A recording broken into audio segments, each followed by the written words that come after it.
देश ने एक वस्तु को 11% की हानि पर बेचा, अगर वो इसे 5% कम में खरीदता और 739 अधिक में बेचता तो उसे 20% का लाभ होता।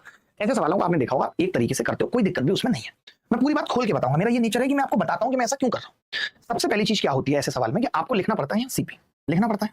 आप कहते हो जी 100 रुपए का सामान था और एसपी का मतलब 11% पे आप बेच रहे हो, यानी 89 में आप बेच रहे हो नहीं, यानी सीपी 100 था और एसपी 89 था, 89 में आप बेच रहे हो। मानते हैं? देख लो भाई एक बार, -11%, ठीक है। आपने कहा कि अब मैं एक वस्तु को 5% कम पे खरीदूंगा, तो आप 5% कम पे खरीद लेते हो, 95 पे खरीद लिया आपने।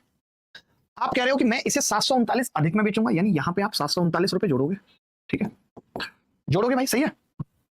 आपने कहा कि जी यहां पे अब ये कितना आ रहा है, 20% का लाभ होगा, तो देखिए इसका 20% निकालना आसान है, तो आपका ये तरीका बहुत बढ़िया चल भी जाता है। 1/5, 19 आ गया, 19 का लाभ होगा। 19 के लाभ का मतलब कितना है भाई, 14, 114। तो अब आपने क्या देखा, आपने देखा कि जी 89 से 114 हो रहा है, यानी कितना बढ़ रहा है, 25। 25 की वैल्यू आपने सीधे निकाल दी, ये 739। आपसे सवाल में क्या पूछा है, वस्तु का क्रय मूल्य 100 की वैल्यू बतानी है। तो जब 100 की वैल्यू बतानी होगी तो मैं क्या करूंगा, इसको 4 से गुणा करूंगा और इसको 4 से गुणा करूंगा, यानी लास्ट में 6 वाला उत्तर होगा और मैं एक ही ऑप्शन 6 वाला सीधे लगा दूंगा। बड़ी बात नहीं है, लगा दूंगा।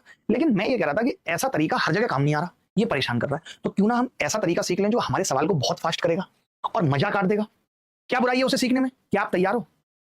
क्या आप तैयार हो? सीक्वेंस वाइज लगाया, बोलो। तो आपने कहा जी मैं तैयार हूं, और आप मुझे ये भी बताना कि कौन सा सवाल ऐसा होगा जो इस तरीके से नहीं होगा, ये तकलीफ देगा। तो मैं क्या कर रहा हूं, अब आपको तरीका सिखा रहा हूं दूसरा। आप एक चीज समझना भाई, इधर देखो, आप इस 100 रुपए को एक बार 5 कम कर रहे हो और इसी को एक बार 20 बढ़ा रहे हो, यही तो कर रहे हो आप।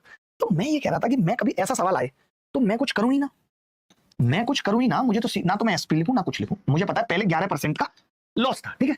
अब मैं ये कह रहा हूं कि अगर मैं 5% कम करूंगा और 20% बढ़ाऊंगा और -1% होगा, 20 पंजे 100, तो आपको दिख जाएगा 20 में से 6 घटेगा, यानी 14% का लाभ होगा, ये दिख जाएगा सीधे।